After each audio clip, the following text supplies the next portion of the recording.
Welcome back to Lepodcast episode 31. As always, you're here with Hoop, Saney, and the infamous ZZ Huncho.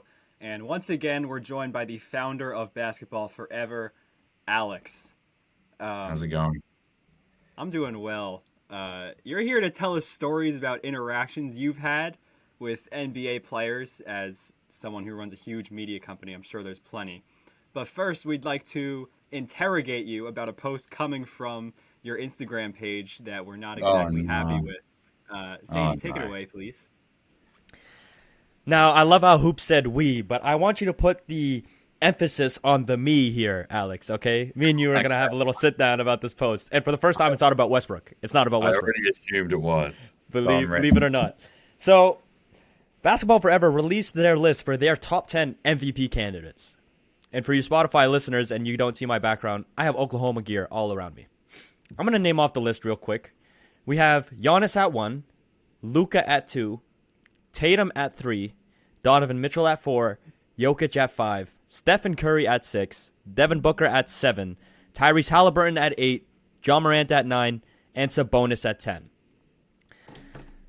There is a name missing from this top 10 list, Alex, that I know what you're gonna say.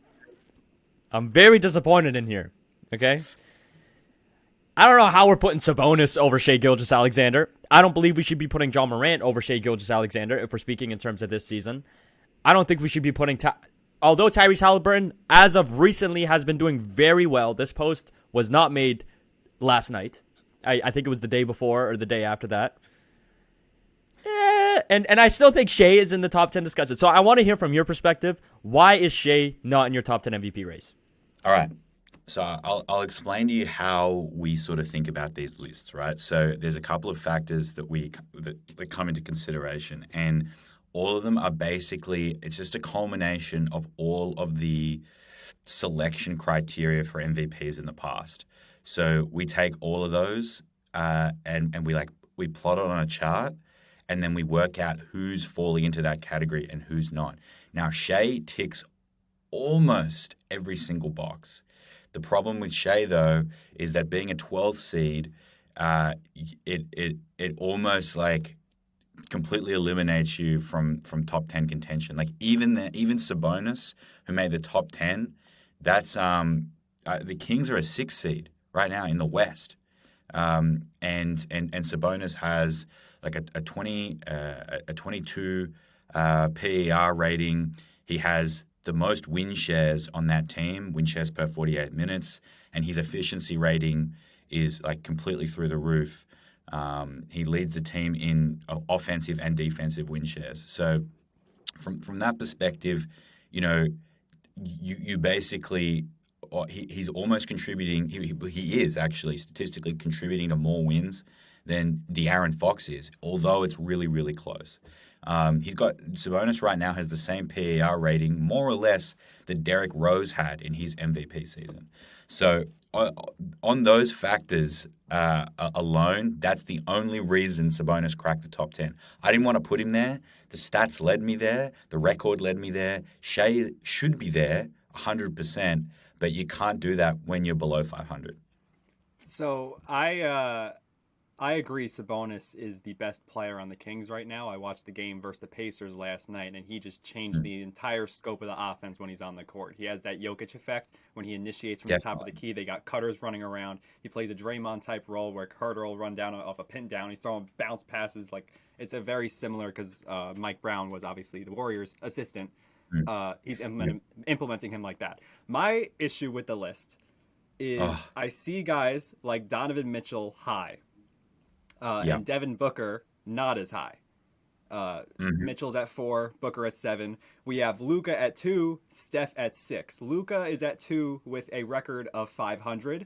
The only two MVPs who won with a team record of under 10 games over 500 was Bob Pettit in 1956 and Kareem Abdul-Jabbar in 1976. Everyone else was at least 11 games above 500. And if you want to talk about predictions, you predict the Mavs are going to get better, that's one thing.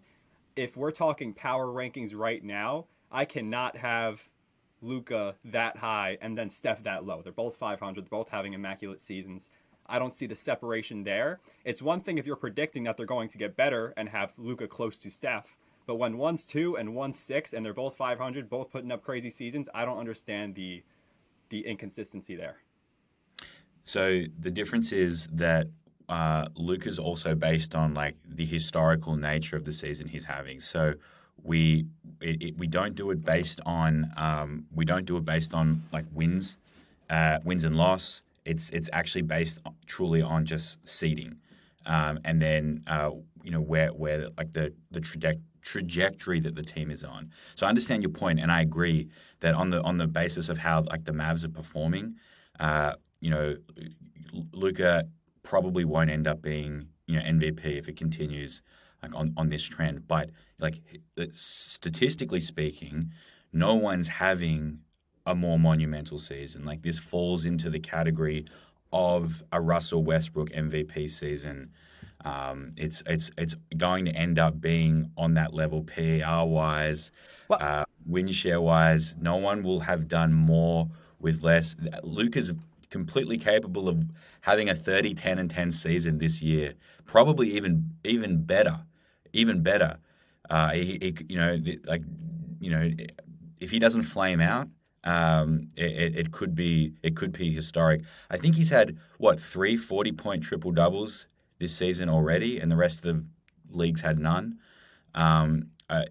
The Mavs are just like on his shoulders right now, and we're actually doing a really interesting podcast episode on the Mavs and how to create sort of how they should approach a championship DNA for the upcoming off season and the next couple of years. But yeah, he is at 2. We honestly debated a lot. Like we thought that he could even go lower. Like Jason Tatum should be higher than him.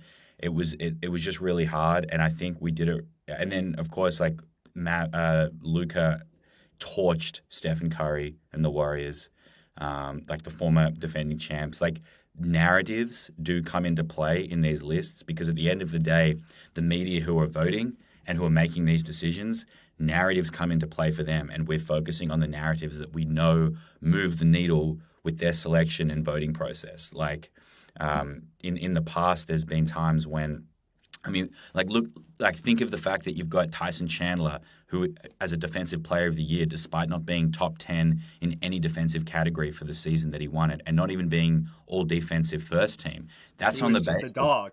He was just a dog.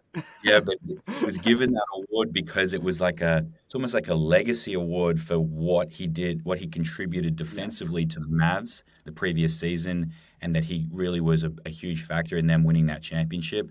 And it was kind of him getting his dues. And the fact that the Knicks then became a playoff team and like elevated defensively with him there, but he wasn't like solely responsible, and there was nothing about what he was doing on an individual basis that sort of put him in that conversation. Being second team, that's like a bit embarrassing that you give that guy the Defensive Player of the Year award. But again, that's a narrative that came into consideration, and we use that same type of like caliber of narrative when thinking about these lists too. Like Luka's still top 3 on Basketball Reference's probability for MVP, and the NBA, when they release their next ladder, they're going to have him top 3 too as well.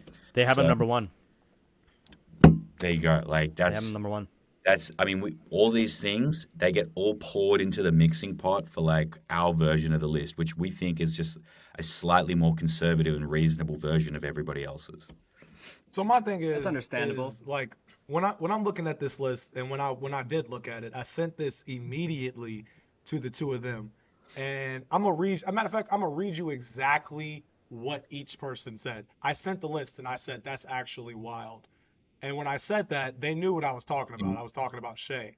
So they asked, so Sainey's, sitting there like, justice for Shea. I'm like kind of justice for Shea, because right after I sent them the list, I sent them the records of the Mavericks and the Thunder at the time that y'all made the post. And I kid you not, the Mavericks were 9th and the Thunder were 10th. So my thoughts were, if we're running off of if we're not running off of wins, then where's SGA at? But you just explained it. It's narrative driven. So my thing with Luka, right? Luka's had low-key the same narrative for the past 4 years. That narrative being get Luka some help And if he doesn't get help, watch him drop 40 in the playoffs and eventually fall short, right? So Jason Tatum, if we're talking about narratives, Tatum just lost in the finals. Sent Kobe a text, rah, rah, rah, it didn't work out, boom, boom. The Celtics lost Ime, you dumbass, and now they're at the top of the East still. Tatum's averaging 32, 5, and 8, 49% from the field, best record in the league, fresh off of a loss in the finals. The Celtics are looking to get back. So in my opinion, I think that Tatum his narrative kind of makes a little bit more sense in terms of trajectory and projection wise compared to Luka's, not only because Luka's in the West and he just hit 500, but Tatum's already got the best record in the league. So would you put Tatum number one if you like based off of that, or are you keeping him at 3 because like why basically? we this was a huge discussion. Like we labored over it. We think that Tatum deserves like 1 or 2 spot. We the only like we had to put Giannis number 1 because at the end of the day, like what he does on the court and like how he dominates is just like out of this worldly. And the Bucks with him playing are just like an exceptional team. I personally believe that if the Bucks and the Celtics went up against each other at full strength during this year's playoffs, I believe the Bucks would probably win a title and beat them. That's my personal opinion. We'll see how it goes though. I love the zone that they're in right now. The Celtics are obviously amazing too, and like you said, you just gave Tatum's numbers. The dude's unbelievable. At the end of the day, the NBA still. So the last, I don't know about in the US, but I'm sure it's like all standardized. But over the last 3 years, Luka has entered into the NBA season as being the MVP favorite for 3 seasons. So that historically ends up becoming relevant because at the end of the day, to be a favorite for the MVP, coming into the MVP race for multiple years in a row, they end up giving it to that guy eventually. Like that guy eventually gets the award. It dictates that narrative that they're trying to push. They want this guy to be an MVP, and they'll find a way to give it to him. The same way that Russell Westbrook was a favorite. Like it's the exact same sort of skeleton of the like selection process. And we just can't I can't ignore that. Like I can see even the fact that the NBA put their list out and they put him as number 1. I don't think he's number 1. I think number 1's too high for him with how like the Mavs are going. But that is just like part of the process for us when putting them on the ladder. If I was to like do a different ladder that wasn't like the MVP ladder, but just like the best player ladder or something. Or just like who we think without all of the noise, I would put Luka more at like 5, maybe. And I think it would be number 1, Giannis, number 2, Jason Tatum. I think Shea is like 6th or 7th. Definitely, like even 7th's like too low. Like right now, there's an argument that he's like a top 5 player in the league. So like it's more about for us, we have to take all those other things into consideration when doing the rankings than just like what they're doing on the court, because at the end of the day, the award's never really truly been just given out for what anyone does on the court. So you're mentioning your criteria now. We've been very critical of it for the last 10 or 15 minutes. We got to give our list. So you guys, Go for it. you can hear what's running through our minds. All right. Would anyone like to go first? We did our top 5. I can start. I'll give my top 5. So at the 5th spot, I have Curry. This is as of right now, MVP rankings as of right now. At number 5, I have Curry. At number 4, I have Luka. At number 3, I have Jokic. At number 2, I have Giannis. And at number 1, I have Jason Tatum. Now, there's a reason I have Jason Tatum at 1. We can dig deep into it. Do we want to do that, or should we just give them all off and then we'll we can just give them all off. Z, go for it. You want it's my turn next? Yes. All right. At 5, I have a toss-up between Steph, Luka, and Donovan Mitchell. Either No, of the three, I don't pick one. care. You got to pick one. Why do I Come have on, to dog. pick one? Pick one. Fine, I'll pick Yes, Luka right now. you do. Luka right now. Fine. A Fine. three Luka All player right, all right, toss-up. all right. Got it. Okay, 4, Devin Booker. Get into it later. 3, Nikola Jokic. Okay. 2, Giannis Antetokounmpo. And number 1, Jason Tatum. Wow. So that's You know what's 2. Jason Tatum's number 1. You know what's crazy is I have Luka 5, Booker 4, Jokic 3, Giannis 2, Tatum 1. Wow. Yo, So ain't that crazy? I never thought I'd be I that think- close to Z. I never thought I'd be that close to Z. That's I crazy. think I'm gonna try to I take that with a understand. grain of I'm not salt. gonna lie. I understand your guys' perspective of Devin Booker, but I think I take Curry over him personally, and Curry's in my list, and he's not in any of your guys' list because Curry, numbers wise, he's on pace to go 50, 40, 90 again, averaging the numbers he is averaging. He's playing, if not better than the level he was playing during his unanimous MVP season. I think Devin Booker has had a good 5-game stretch for sure. But like I mentioned this to Hoop and Z, Alex. I'll mention it to you. I don't have the exact numbers, but I can go do the math again. Through his last 5 games, when he broke up with Kendall Jenner, that's when he started turning up. Like when him and Kendall Jenner broke up, because the Jenner curse He's is not real, lying. the Kardashian He's curse is not real. lying. Kids, watch out when you're older. Okay. Devin Booker's averages when he started to turn up are almost identical to, if not a little bit worse than Curry's and Luka's. But it's a fact that Curry and Luka have been doing it all season. And I understand the Suns are in a better spot seeding-wise, but I don't want to look at seeding yet because I think it's still early in the season. Well, I think, for example, the thing is, the if Warriors, you- for example, the Warriors had a rough start to the season. Guys like Klay Thompson weren't showing up. Guys like Draymond Green were playing like trash. Like, that's not Steph's fault. And at the beginning of a season, mishaps happen. I still think the Warriors are going to end off top 5 in the West. I at least. understand that, but with the power rankings, are we not saying the season ends today? Who are you giving it to? I thought that's what this was. Like that's why I'm choosing my that's why I MVP have rankings. Booker. No. I agree. Like if it was ending right now, but I'm not taking seeding into consideration if it's ending right now because there's such a small like I'm not taking seeding into consideration. I'm doing records. because also I'm doing I'm not doing records because teams are gonna have different schedules. Like for example, the Lakers. People want to talk about how the Lakers are 6-1 in their last 7, 6-2. They played the Spurs 3 times. A Blazers team without Lillard. Like it's when you play a full 82 games season, then you can understand that they've had the same level of competition and everybody's been through the same mud, whatever, right? But when you do it, when you want to end off the MVP talk now, and you want to and records can be taken into account. For example, I'm not going to choose a guy from the Magic or the Rockets or whatever a record that bad. But when, for example, the Jazz, they went down 8-9 seeds in the span of a week. How many games did they play in that week? Like the seeding is so close and it's so early in the season.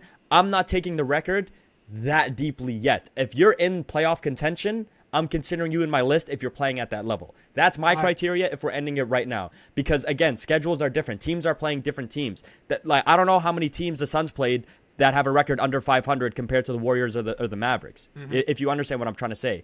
We can take record into consideration when it's the end of the season, 82 games, where everybody's played the same level of competition, and then I know, like, roughly what we're dealing with here, right?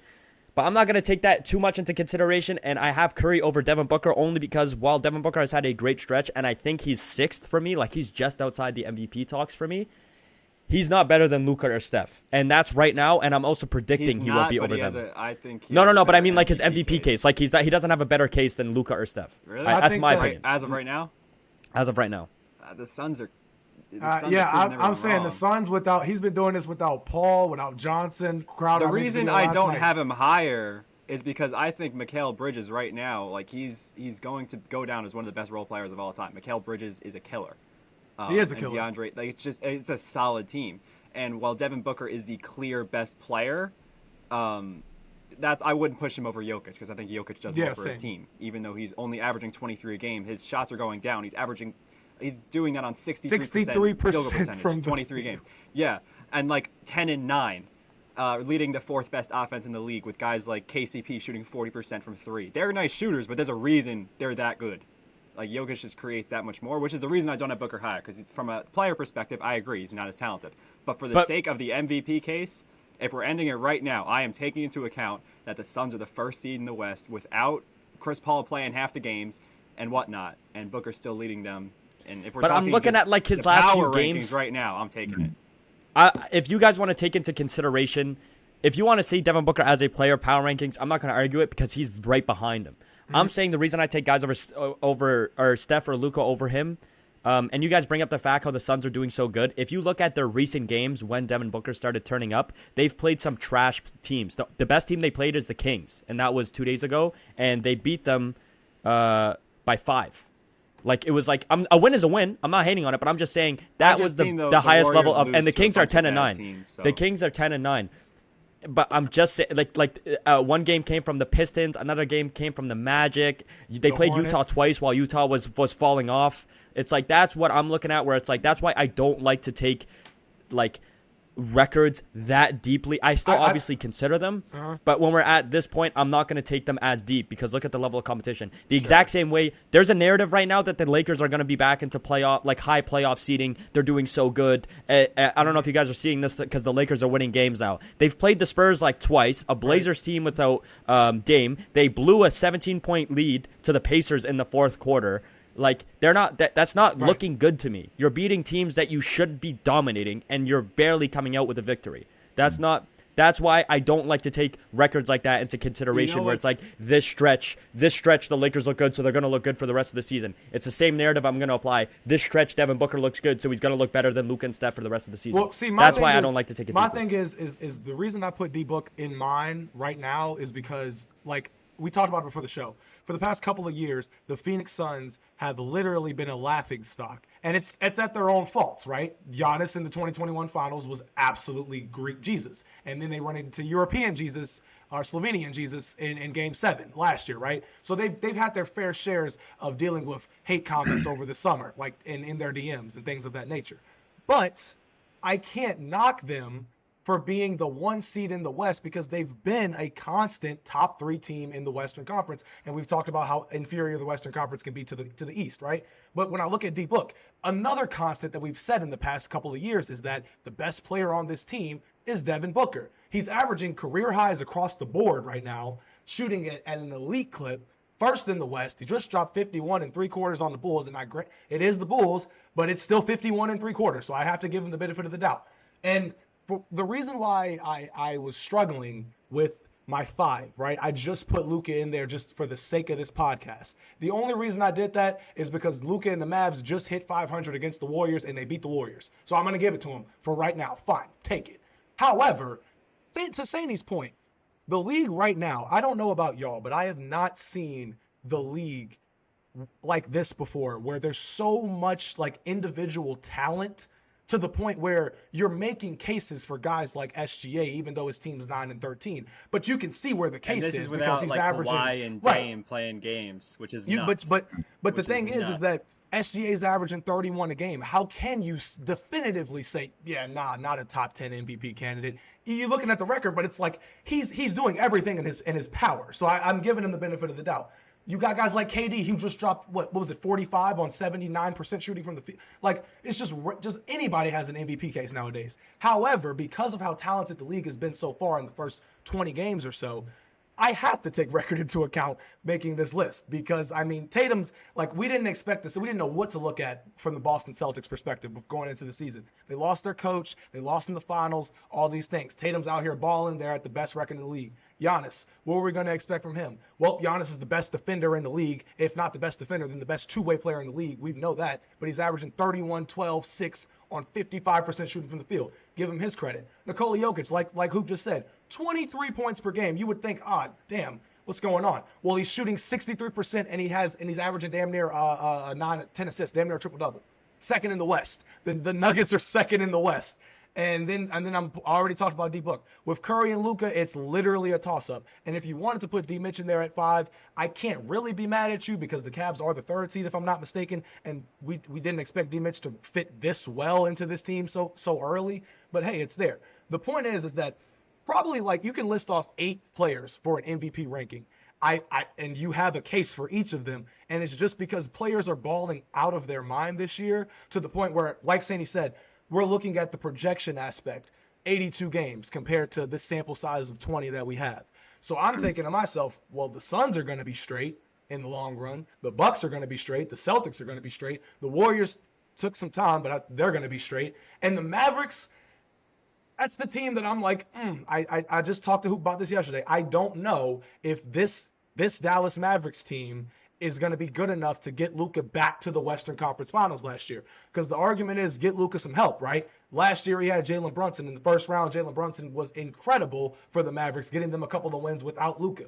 Now he's gone. A couple of years ago they had Big Porgy, and now he's gone and balling in Washington. So Luka's left with right now is Christian Wood and Spencer Dinwiddie and a returning Tim Hardaway Jr. and Jason Kidd as the coach, right? So it's like, what can this team do? I was talking to Hoop about it, and we both were like, somebody else is going to have to step up, whether that's Christian Wood, the young guy, coming off the bench or whatever the case may be, even though he should be starting definitively, or Spencer Dinwiddie, right? I just don't look at this Maverick team, and I can't look at them and just be like, yeah, they can help Luka out when push comes to shove, backs against the wall. Luka needs to not average 45 for y'all to win. That seems like the same exact thing that's going to happen with this team currently constructed this year.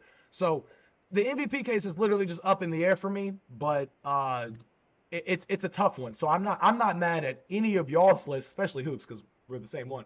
But Sandy, I do see your point. However, I will say this: I think it's time to give guys like D Book his flowers. That's just how I'm feeling.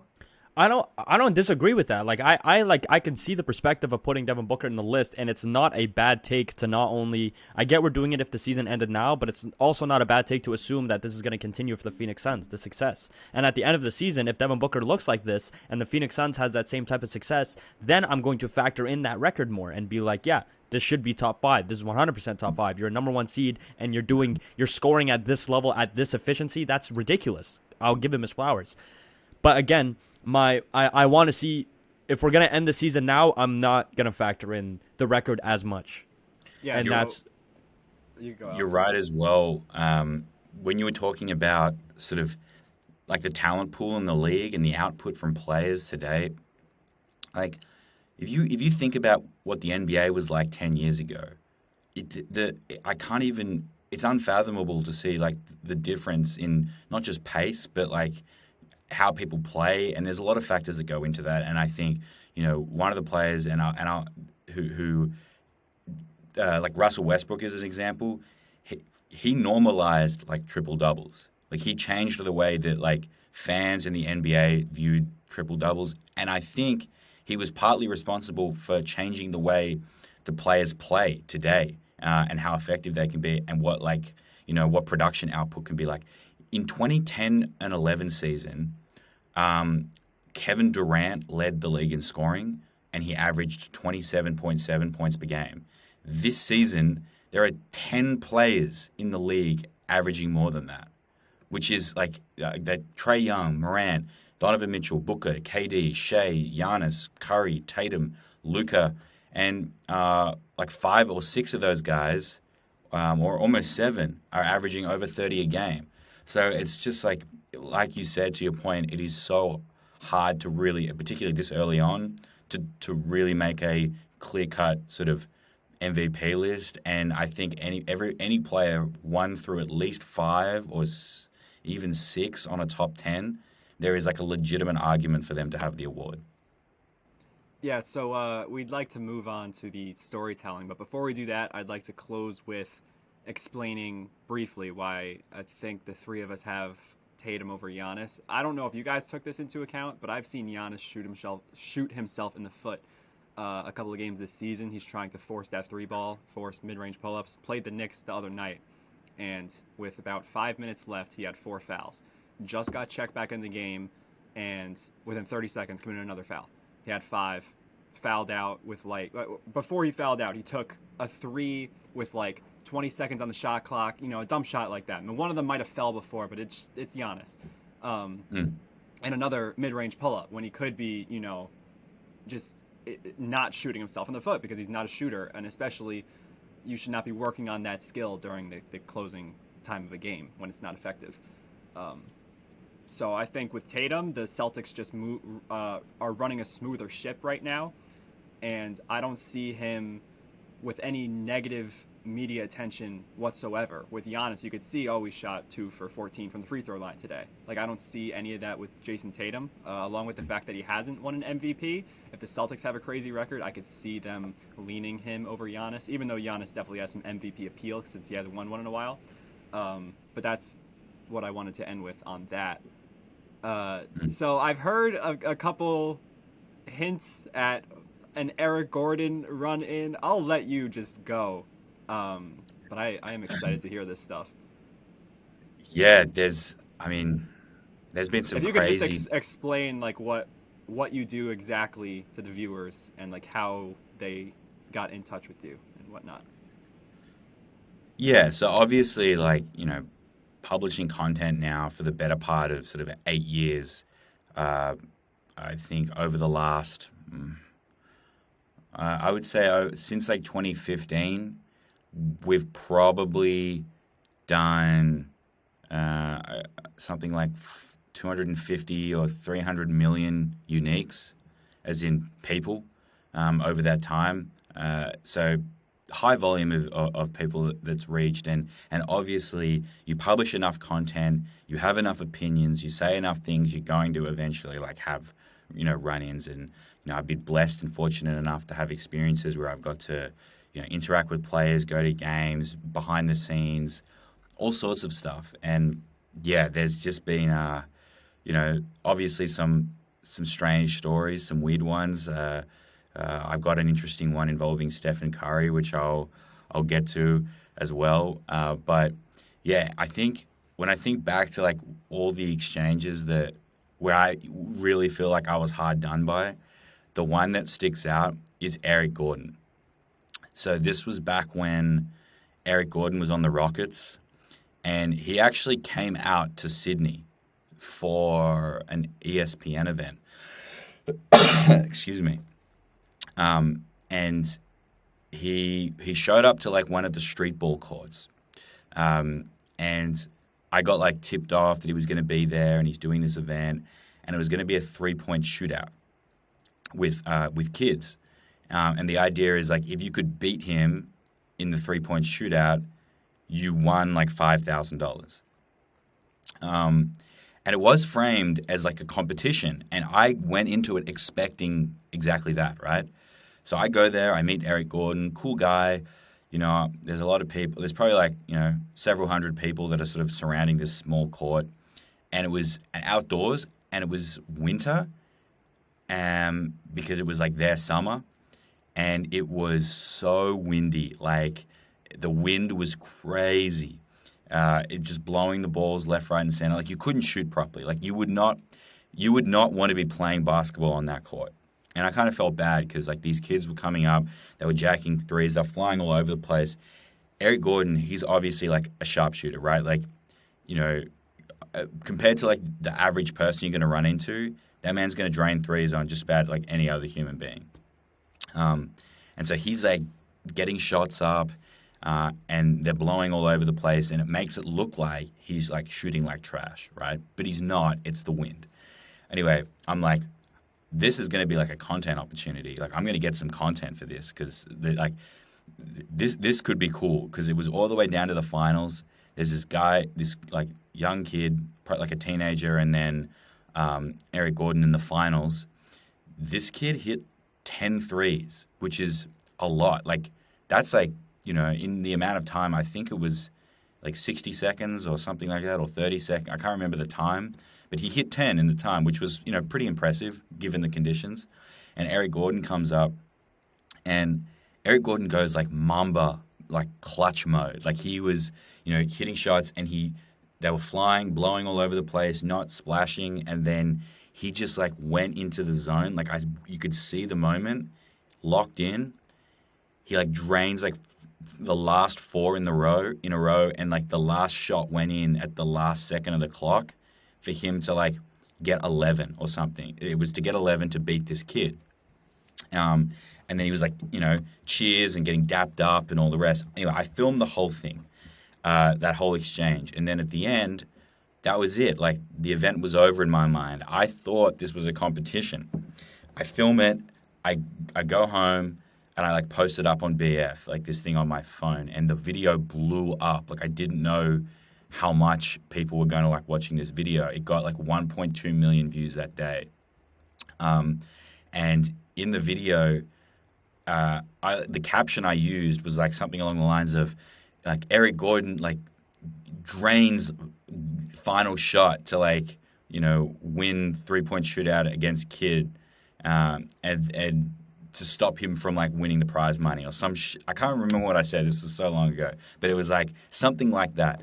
And I checked back a little bit later, and Eric Gordon is fucking furious. He's like, I've never seen an NBA player like get so in their feelings about it. Like he was in my DMs. He was in other accounts' DMs about us.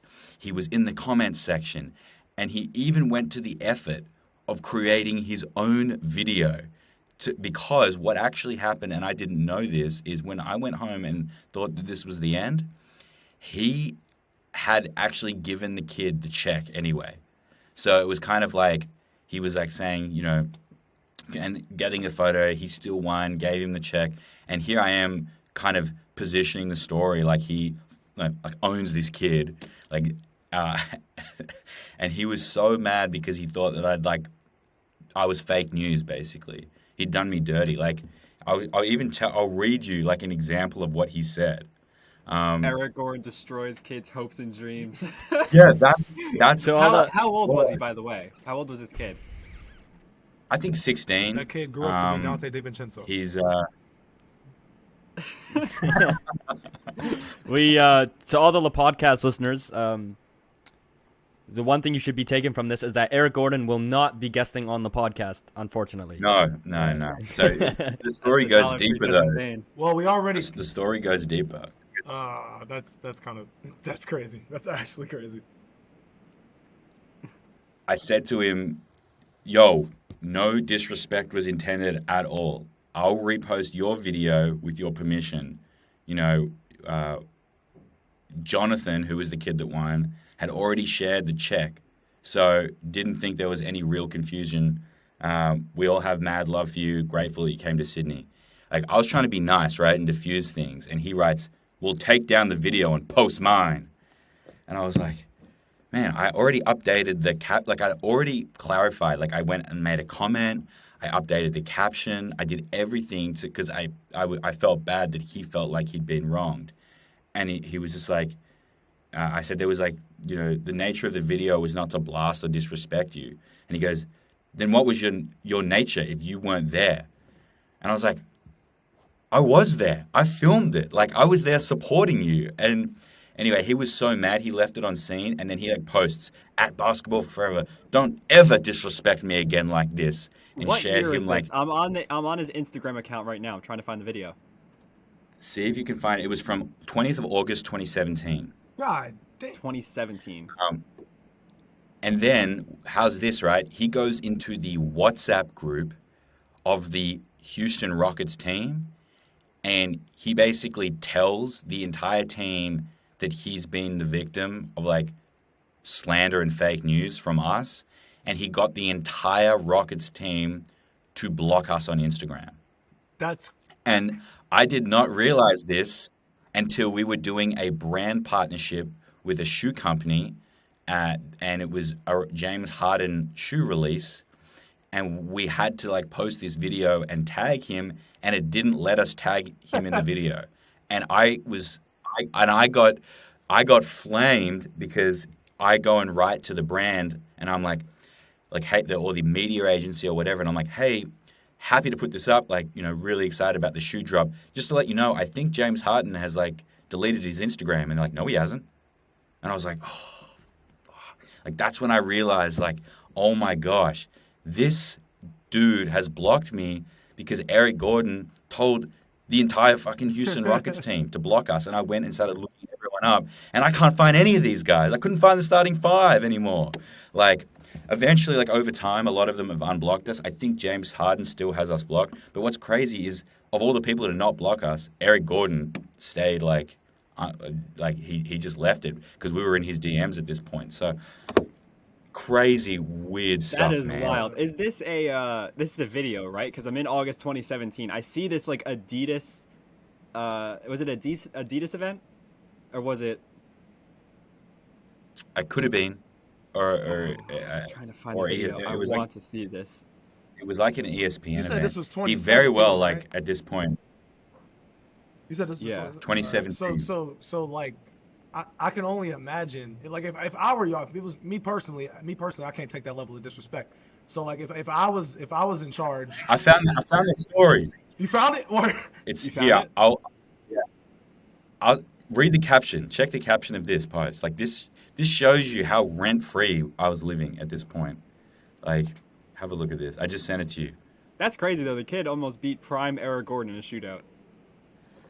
Yeah. Yeah, I know. where's the kid at? Like, is he getting signed or what happened here? Did he grow up to be Josh Giddey? Because I have his jersey hung up right behind me. I don't. He's gone on to do like he actually started like a rap career. Funnily enough, I like Oh, stayed hell following him no. on Instagram, and I feel like weirdly. I know. you mean to tell me I that feel weirdly this man was a 16-year-old shooting sensation. Oh, no, not even Z. If you think about it, he could drop the craziest diss track on Eric He Gordon. could. He could. He could have. That's Oh man, he could have some crazy bar like I was 16 and went 10 for 16, like just Bro, some crazy. he could collab with the crazy Kid bar on Eric Leroy. Gordon and just diss him. That would be incredible.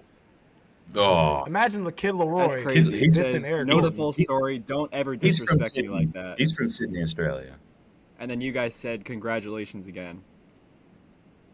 Yeah, Well like I didn't know what else to do. At basketball vines, at clutch points.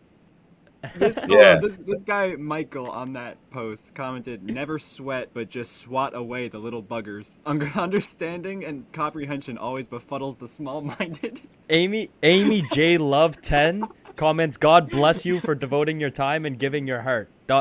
Always a fan." Yeah, as though I wasn't there, like supporting him too. You know, like it was crazy. That's hilarious, man. That's Yeah. actually The other crazy. thing is the craziest story though, like the one that's like completely wild, was when I went to the All-Star game in 2016, and I was there as media. So like when you have a media pass, it's funny. It almost becomes a little bit of like an all-access pass, like particularly at events like that. And so I was there at the end, right? And this is the first like big event I'd ever been to as part of Basketball Forever. So it was like a big deal, but I was also a huge noob. I didn't know what I was doing. And I go to it's like after the game, and that was a great game. Like it was, I mean, I'd obviously seen like that crazy dunk contest with like Aaron Gordon and Levine that went forever. We had that was Kobe's last All-Star game. It was the one where like Curry hit that like half-court shot at the very end. I'm not sure if you remember. Like it was so much fun. And at the very end, like Curry's up and he was like MVP level Curry at this point. And he's up there at the press conference at the end, like addressing the media. And I'm just in the back, like I didn't even ask him any questions. I'm just there filming, getting content on my phone. And then the press conference ends, and I'm like, all right, it's time to go. And they basically have multiple elevators. So they've got like elevators, like there's like general public entrances and exits and elevators. Then there's like an elevator for media, and like a special like access. And then there's like a specific elevator for players. So this is so like players can come and go and leave and do what they have to do, without getting like, disturbed by the general public essentially, or getting harassed. So everyone else is dressed like a media member, and it's in Toronto. It's like, I'm not sure what this is in like Fahrenheit, but for like us, it was like 30 degrees below freezing. So it was like ice cold. It was negative 30. Actually, no, I'm in Canada. I have the same weather. It was the coldest it had ever been in Toronto in like 40 or 50 years or some crazy number. I remember that because my brother was living in Toronto at the time. I remember that. Yeah, I was freezing my ass off. But I'm dressed in like street clothes, right? Like puffer jacket. Like And I was like this young kid. I guess no one really cottoned on. I was wearing a beanie. I'm standing there. Everyone goes to leave. All the media go in the right direction. Me, not knowing what I was doing, goes the wrong way. And I'm standing there, and I'll give you like a photo so that you can like put it up on the screen because I snapped one. But I'm standing at the player elevator, and I'm with Stephen Curry, Aisha, and Riley as a baby, and his family, and it's just me and the family, and them standing together at this like private elevator, and like a body, basically like in security. And then I'm kind of thinking, I don't know if I'm supposed to be here or not. Like this doesn't feel right. Like I feel too close to the action here. Then we go into the elevator, and then I realized that like something was wrong because, firstly, one of the craziest things was the elevator actually broke. So we got stuck in this elevator, and I'm standing in the elevator, and I'm with Curry. Like, think about this, right? You're standing in an elevator. I'm with Stephen Curry. I'm with Curry's family, and it's just me and them. And I felt like I was a part of the family. And what I realized is no one questioned who I was, and everyone in Curry's family thought that I was like somehow associated with some family member there, and security thought I was a part of his family because I had just like so casually, nonchalantly walked up and like been with them. So now I'm standing with the family, and I'm like, this is really surreal. And I'm like, I need to get a pic of this. And so I get my phone, and I'm slyly trying to take like a Snapchat because I'm like, no one's going to believe this. I get a pic, and it does the and the I flash. was about to say, was your ringer on? I'm stuck in an elevator with them. Like the Oh my elevator had broken, and gosh. it was like stuck.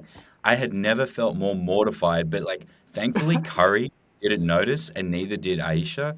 But Curry's Curry's wife's sister was there, and she gave me the devil eyes. Like she could tell at that point that I was not meant to be there, and that like I was clearly just a NPC. complete random.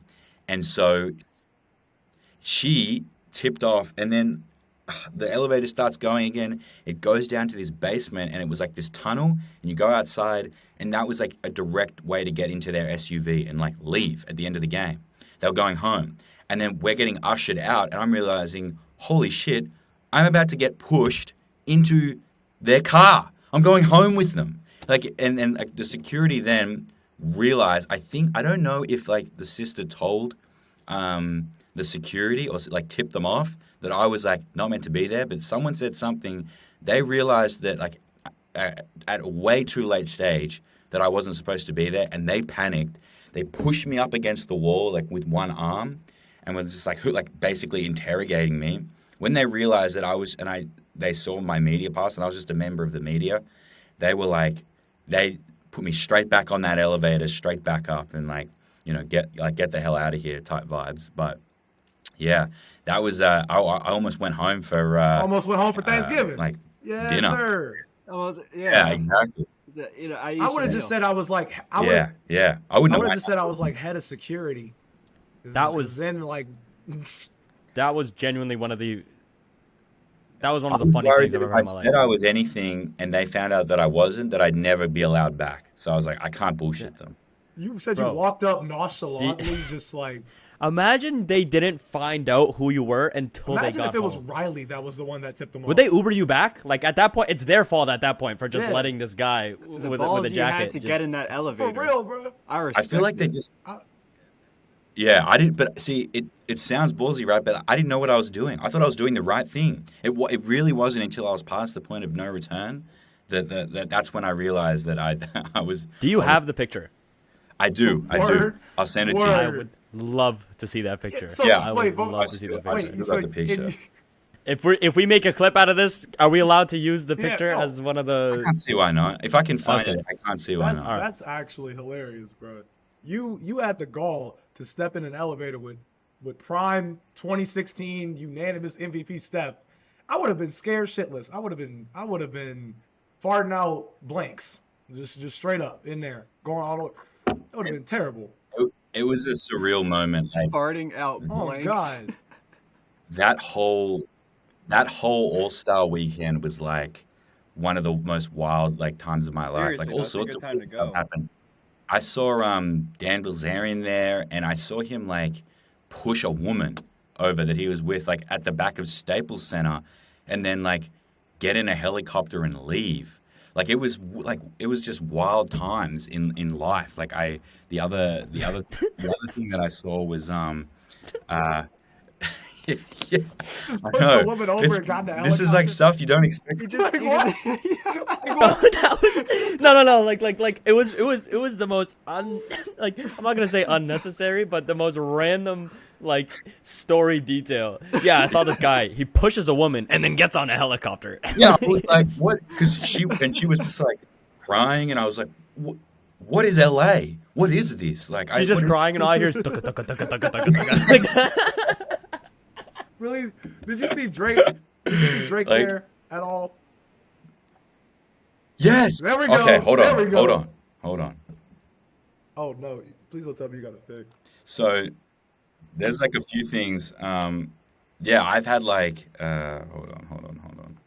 Let's see if I can find it here. I might not be able to. Bear in mind, this is 2016, so I don't have like on this phone a lot of stuff. I'm gonna have to like track it down a bit. But at the All-Star event, so he has actually like a private club in the arena. Like I don't know. Do you guys know that? He's got like in Toronto. yeah, I'm not at the stadium. surprised. I know. Doesn't I've heard Miami about have that. like a club behind? Like I know there's a couple of stadiums that have some sort of club Yeah. afterwards. He's got it like actually at the arena, and I remember he dropped a glove outside of the window, and it like landed on the ground, and I picked it up and I took it back to him. The Drizzy. Like it's yeah, Did he say thank you? Thank you. yeah. He said thank you. He was polite. I bet he was. He probably offered He you a was shot of the polite. bubbly, didn't Like Yeah, he's a Canadian man. He See? invited There me we go, inside. there we go. I That's was Drake like, for wow, you. but I didn't do it. I didn't do it. Yeah, but it was Yeah. You didn't go in? Yeah, that would have been No, that would have that's a been whole time of other your life. story. What you mean? I know. So you're telling me you That's what? bruh. What? I can only imagine. Drake would have I've Drake exposed would have myself. had you looking like the best right hand man that you could ask for. He would have introduced you to everybody. All 5 of his girlfriends, all 6 of his side pieces, and 2 of his fiancées. You would have been in there chilling. You would have went on with at least 3 or 4 of them. And a signed basketball by Drake.